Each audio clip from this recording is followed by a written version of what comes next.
শ্রীহার্ষুল রাজ উচ্চ বিদ্যালয়ের দশম শ্রেণীর ভূগোলে আজকে আমাদের নতুন অধ্যায় ভারতবর্ষের শিল্প। আজকের আলোচনাটি তার প্রথম অংশ। শিল্প ইংরেজিতে একে আমরা বলে থাকি ইন্ডাস্ট্রি বা ম্যানুফ্যাকচারিং। আমরা প্রকৃতি থেকে স্বাভাবিকভাবে যে সমস্ত উপাদানগুলো পেয়ে থাকি, অরণ্য থেকে কৃষিজাত পণ্য যেগুলো পাই বা খনিজ পদার্থ যেগুলো পাই, সেগুলো অধিকাংশ সময়ই সরাসরি ব্যবহারের উপযোগী থাকে না। যেমন লৌহ আকরিক, খনি থেকে সংগৃহীত লৌহ আকরিক সরাসরি ব্যবহার করা যায় না। আবার কৃষিক্ষেত্র থেকে উৎপাদিত তুলো সরাসরি ব্যবহার করা যায় না। অরণ্য থেকে সংগৃহীত কাঠ, তাকেও অনেক সময় সরাসরি ব্যবহার করা যায় না। বা পশুজাত প্রাণীজ দ্রব্য, পশু লোম যাকে পশম ইংরেজিতে উল বলে, তারও সরাসরি মানব জীবনে উপযোগিতা নেই। এই সমস্ত প্রাথমিক ক্রিয়াকলাপজাত পদার্থগুলিকে যখন যন্ত্র, প্রযুক্তি, বুদ্ধি, শ্রম এবং শক্তিকে কাজে লাগিয়ে যখন এই সমস্ত প্রাথমিক ক্রিয়াকলাপজাত পদার্থগুলির কোনো ভৌত অথবা রাসায়নিক পরিবর্তন করে তাকে আরও ব্যবহার উপযোগী, আরও কার্যকরী কোনো এবং মূল্যবান সম্পদে পরিণত করে, তখন সেই যে প্রক্রিয়া, সেই প্রক্রিয়াকে বলা হয় শিল্প বা ম্যানুফ্যাকচারিং। যেমন আমরা এই ছবিতে দেখছি যে এই কারখানা একটি কার্পাস বস্ত্র বয়ন কারখানা। এখানে তুলো থেকে সুতো নির্মাণের পর সেই সুতোকে যন্ত্রের সাহায্যে কাপড়ে পরিণত করা হচ্ছে। এটি একটি কার্পাস বস্ত্র নির্মাণ শিল্পের ছবি। আবার এখানে এই ছবিটি একটি ইক্ষু কলের ছবি, যেখানে কৃষিজাত পণ্য আখকে ট্রাকে করে এনে নামানো হচ্ছে এবং সেই আখকে মাড়াই করার পর তার রস থেকে চিনি তৈরি হবে। এটি একটি শর্করা শিল্পের ছবি।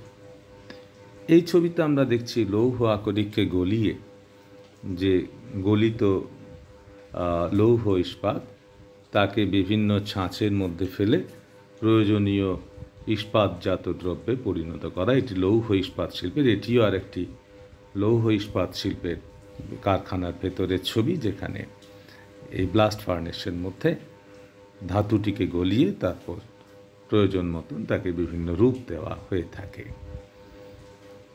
এটি একটি পেট্রোকেমিক্যাল ইন্ডাস্ট্রির ছবি, আমাদের সিলেবাস অনুসারে আছে এটি।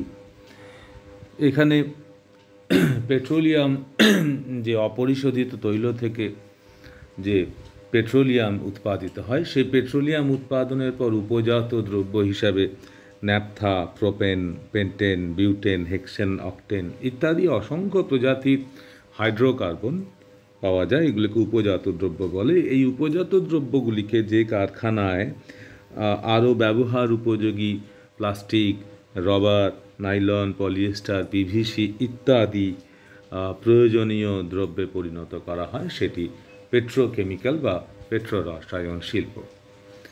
এটি একটি অটোমোবাইল ইন্ডাস্ট্রি, অর্থাৎ মোটর গাড়ি নির্মাণ শিল্প, যেখানে বিভিন্ন ধরনের কাঁচামালকে প্লাস্টিক, টায়ার, টিউব, লৌহ ইস্পাত, কাঁচ ইত্যাদি অসংখ্য রকমের কাঁচামালকে কাজে লাগিয়ে তা থেকে মোটর গাড়ি নির্মাণ শিল্প গড়ে ওঠে। এটিও একটি মোটর গাড়ি নির্মাণ শিল্পের ছবি পাচ্ছি আমরা। অর্থাৎ প্রতিটা ক্ষেত্রে দেখছি কিছু কাঁচামালকে কাজে লাগিয়ে তাকে শিল্পজাত পণ্যে পরিণত করা হচ্ছে। এটি পৃথিবীর একটি আদিম শিল্প, পটারি ইন্ডাস্ট্রি, সেরামিক ইন্ডাস্ট্রি। এখানে মাটি হলো কাঁচামাল, যাকে কাজে লাগিয়ে বিভিন্ন শিল্পজাত দ্রব্য পোড়ামাটির জিনিসপত্র তৈরি করা হয়, এটিও এক ধরনের শিল্পের ছবি, প্রাচীন, অত্যন্ত প্রাচীন শিল্প। আবার একটু আগে যে কার্পাস বয়ন শিল্প দেখলাম সেটা মিল সেক্টর, আর এটা হলো হ্যান্ডলুম সেক্টর, অর্থাৎ হাতে বোনা তাঁত। এখানে এই তাঁতি ভদ্রলোক ইনি হস্তচালিত তাঁতের সাহায্যে বা যন্ত্র, এটা এক ধরনের কুটির শিল্প।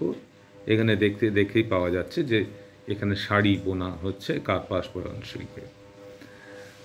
আবার এইখানে এক একটি কম্পিউটারের সামনে এক একজন মানুষ বসে আছেন। এটি একটি তথ্য প্রযুক্তি শিল্প, ইনফরমেশন টেকনোলজি ইন্ডাস্ট্রি, যেখানে বিভিন্ন তথ্যকে, ইনফরমেশনকে, তথ্য সংরক্ষণ, তথ্যকে এক স্থান থেকে অন্য স্থানে স্থানান্তর, সেই তথ্যকে বিভিন্ন সাধারণের প্রয়োজনে সেগুলোকে ব্যবহার করা। আমরা আসবো পরে তথ্য প্রযুক্তি শিল্পের ছবি, এটিও আরেকটি আইটি সেক্টরের ভেতরে ছবি আমরা এখানে পেলাম। তাহলে আমরা কতগুলি ছবির মাধ্যমে দেখলাম যে কিছু প্রক্রিয়াকরণ চলেছে, যে প্রক্রিয়াকরণে কোনো কারখানায় ঢুকছে কিছু কাঁচামাল এবং সেগুলিকে শিল্পজাত দ্রব্যে পরিণত করার পর সেই শিল্পজাত পণ্যকে বাজারে বিক্রয় করা হয়ে থাকে। এবং যে কাঁচামালগুলি আমরা ব্যবহার করে থাকি সেই কাঁচামালগুলিকে আমরা দুই ভাগে ভাগ করি, বিশুদ্ধ কাঁচামাল এবং অবিশুদ্ধ কাঁচামাল। যে সমস্ত কাঁচামালকে শিল্পজাত পণ্যে পরিণত করার পর তার ওজন একই থাকে তাকে আমরা বিশুদ্ধ কাঁচামাল বলে থাকি। সাধারণত যে সমস্ত তন্তুজাত কৃষিজ পদার্থ থাকে, যার মধ্যে কার্পাস, পাট, পশুলোম বা পশম, শন, এগুলো সবই হলো বিশুদ্ধ কাঁচামাল। এবং এই বিশুদ্ধ কাঁচামালের ক্ষেত্রে আলফ্রেড ওয়েবার তিনি পণ্য সূচক বা মেটেরিয়াল ইন্ডেক্স বলে একটি নূতন একটি গাণিতিক হিসাব করেন, খুবই সহজ। সেখানে উনি বললেন যে কোনো কারখানায় যে পরিমাণ কাঁচামাল ব্যবহৃত হচ্ছে এবং তা থেকে যে শিল্পজাত পদার্থ পাওয়া যাচ্ছে, এই দুটির ভরের অনুপাতকে বলা হয় পণ্য সূচক। যেমন যদি 1 টন তুলো থেকে 1 টনই কাপড় উৎপাদিত হয়, অর্থাৎ কোনো কিছুই অবিশুদ্ধ পদার্থ না থাকে, তাহলে এই যে ভাগফলটি, যে উপরে থাকলো 1 টন কাঁচামাল আর নিচে 1 টন শিল্পজাত পদার্থ, অর্থাৎ এটির ভাগফল হলো 1.0।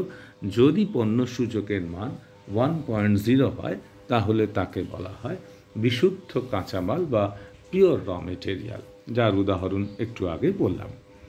অপরদিকে যে সমস্ত কাঁচামালগুলিকে শিল্পজাত পদার্থে পরিণত করার পর তার ভর অনেকাংশে কমে যায়, প্রচুর পরিমাণে অবিশুদ্ধ পদার্থ থাকে, তাহলে সেই কাঁচামালগুলিকে অবিশুদ্ধ কাঁচামাল বা ইমপিওর র মেটেরিয়াল বলা হয়। যেমন উদাহরণ নেওয়া যাক যে 1 টন ইস্পাত প্রস্তুত করার জন্য প্রায় 5 টন কাঁচামালের প্রয়োজন হয়।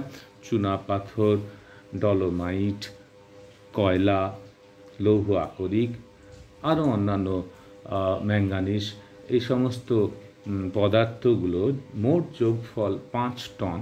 তা থেকে 1 টন শিল্পজাত পদার্থ পাওয়া যায়, অর্থাৎ এখানে পণ্য সূচকের মান কাঁচামালের ওজন 5 টন ভাজিত শিল্পজাত পণ্যের ওজন 1 টন, অর্থাৎ ভাগফল 5।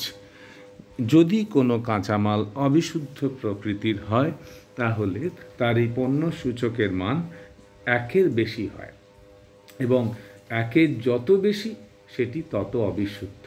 যেমন লৌহ ইস্পাত ক্ষেত্রে 1 টন শিল্পজাত পদার্থ পেলাম, তাহলে বাকি 4 টন হলো অবিশুদ্ধ পদার্থ। আবার ধরা যাক চিনি শিল্প, চিনি শিল্পে 100 কুইন্টাল আখ থেকে মোটামুটি 10 কুইন্টাল চিনি পাওয়া যায়, অর্থাৎ 90 কুইন্টাল হলো ছিবড়ে বা জলীয় পদার্থ। তাহলে আমার কাঁচামালের ওজন 100 টন, ভাজিত শিল্পজাত পদার্থের ওজন 10 টন, তাহলে ভাগফল হলো 10, অর্থাৎ পণ্য সূচকের মান হলো 10, অর্থাৎ এটি আরও অবিশুদ্ধ কাঁচামাল।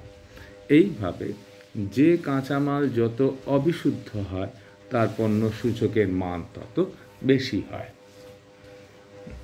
এরপর আমাদের জানতে হবে যে কোনো কারখানা কোথায় গড়ে উঠবে, কোথায় কি কারখানা হবে, এবং সেটি প্রথমত কোথাও কারখানা আদৌ হবে কি না, প্রথম প্রশ্ন।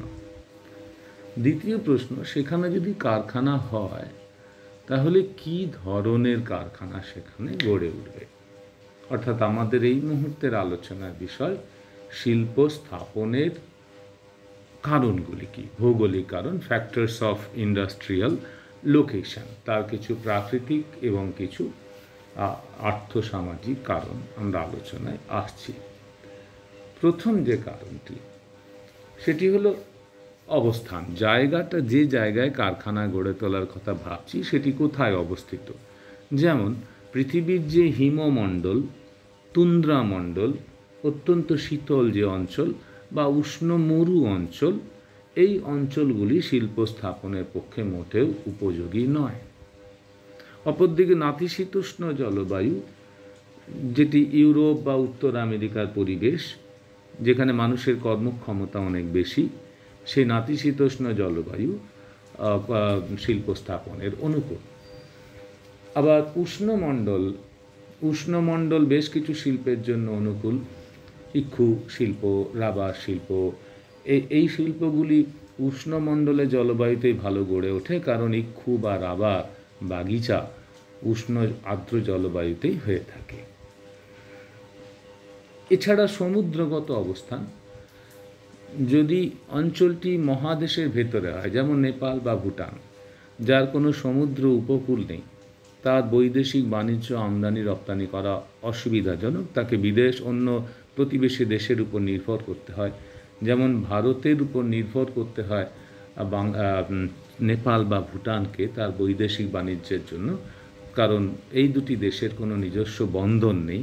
কিন্তু বাংলাদেশ তার নিজস্ব চট্টগ্রাম বন্দর আছে, তাকে বৈদেশিক বাণিজ্যের জন্য ভারতের উপর নির্ভর করতে হয় না। কিন্তু যে দেশগুলি সমুদ্রগত অবস্থান, যেমন দ্বৈপ অবস্থান, চতুর্দিক জলবেষ্টিত, যেমন জাপান বা ব্রিটিশ যুক্তরাজ্য, দ্বৈপ অবস্থান হওয়ার জন্য তার কিছু সুবিধা আছে। উপদ্বীপ, ভারতের 3 দিক সমুদ্র ঘেরা, ফলে এখানে সমুদ্রগত অবস্থান থাকলে সেই দেশটি শিল্প স্থাপনের পক্ষে অনুকূল হয়ে ওঠে। এরপর আসছি কাঁচামাল। কাঁচামালের ক্ষেত্রে কাঁচামালটি যদি বিশুদ্ধ কাঁচামাল হয় তাহলে সেই কাঁচামালকে কাজে লাগিয়ে আমি যে কোনো জায়গায় শিল্প গড়ে তুলতে পারি। যেমন গুজরাটে, ভারতবর্ষের পশ্চিম ভারতে গুজরাটে তুলো উৎপাদিত হয়, সেই তুলোকে আমি গুজরাটেও শিল্পে পরিণত করতে পারি, অথবা তাকে আমি নিয়ে এসে রেলপথে নিয়ে এসে পশ্চিমবাংলাতেও কার্পাস বয়ন শিল্প গড়ে তুলতে পারি। অর্থাৎ কার্পাস বয়ন শিল্প গুজরাটেও গড়ে উঠতে পারে, কলকাতাতে, পশ্চিমবাংলাতেও গড়ে উঠতে পারে, কারণ এটি বিশুদ্ধ কাঁচামাল। তাই এই বিশুদ্ধ কাঁচামালের উপর গড়ে ওঠা যে শিল্প, সেগুলিকে শিকড় আলগা শিল্প বা ফুট লুজ ইন্ডাস্ট্রি বলে। খুব গুরুত্বপূর্ণ একটি প্রশ্ন 1 বা 2 নম্বরের, ফুট লুজ ইন্ডাস্ট্রি কাকে বলে না? বিশুদ্ধ কাঁচামাল ভিত্তিক শিল্প, যেমন উদাহরণ যে কোনো ধরনের বয়ন শিল্প, সেগুলি শিল্প স্থাপনের স্বাধীনতা বা সচলতা অনেক বেশি। সেগুলি কাঁচামাল যেখানে উৎপাদিত হয় সেখানেও গড়ে উঠতে পারে, যেখানে বাজার অর্থাৎ সেই শিল্পজাত পণ্য বিক্রয় হবে সেখানেও গড়ে উঠতে পারে। সেই কাঁচামালকে শিল্পজাত পণ্যে পরিণত করার জন্য যে শক্তি লাগে, যেমন কয়লা বা তাপবিদ্যুৎ বা জলবিদ্যুৎ, তার কাছেও গড়ে উঠতে পারে।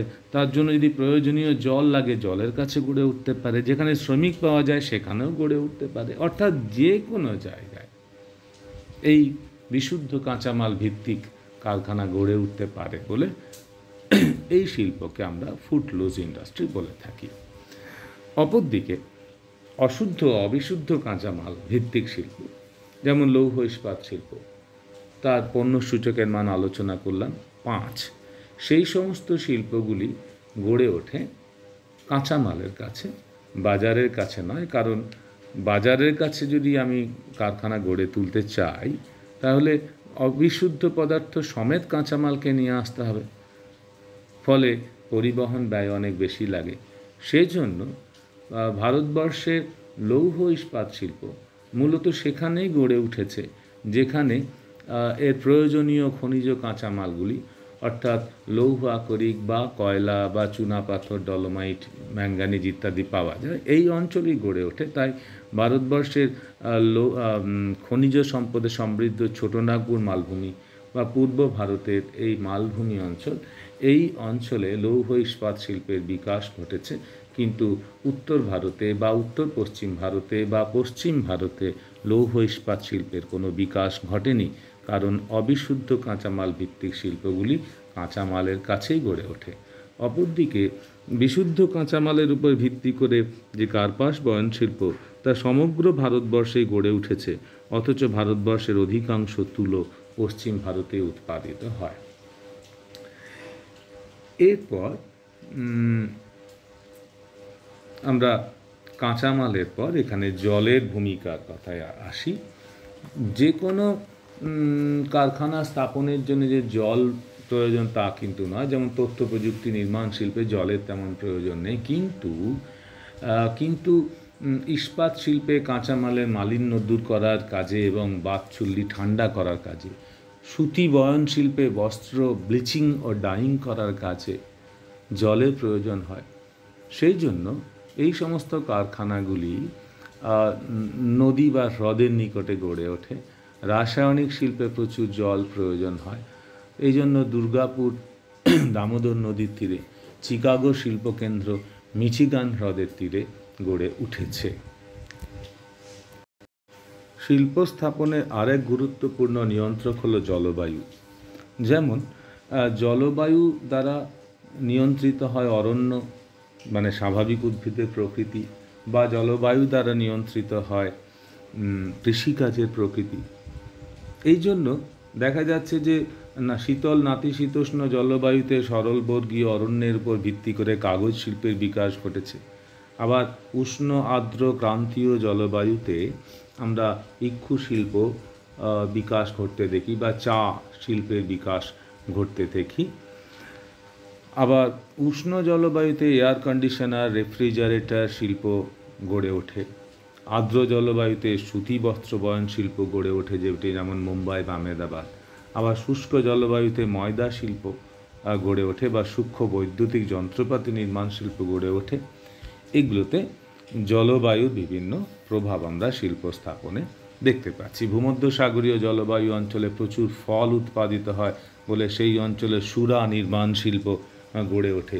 উষ্ণ আর্দ্র ক্রান্তীয় জলবায়ুতে চা, কফি, রাবার শিল্প গড়ে ওঠে। এছাড়া শক্তি সম্পদ, যে কোনো কারখানা চালাতে গেলেই কিছু না কিছু শক্তি প্রয়োজন হয়। প্রথম দিকে যখন কয়লাকে কাজে লাগানো হতো স্টিম তৈরির কাজে, তখন কয়লা খনির কাছেই কারখানা গড়ে উঠত। এখনও লৌহ ইস্পাত শিল্প কারখানার কয়লার কাছে গড়ে ওঠার প্রবণতা দেখা যায়। যেমন দুর্গাপুর বা আসানসোলের বার্নপুর লৌহ ইস্পাত শিল্প এই রানীগঞ্জ আসানসোল কয়লা খনি অঞ্চলের কাছে গড়ে উঠেছে। আবার যেখানে খনিজ তেল পাওয়া যায় তার উপর গুজরাট শিল্পাঞ্চল খনিজ তেল এবং প্রাকৃতিক গ্যাসের উপর ভিত্তি করে গড়ে উঠেছে। রুড় শিল্পাঞ্চল এবং ছোটনাগপুর শিল্পাঞ্চল কয়লার উপর, কয়লা কেন্দ্রিক শিল্পাঞ্চল। টোকিও শিল্পাঞ্চল জলবিদ্যুতের উপর নির্ভর করে গড়ে উঠেছে।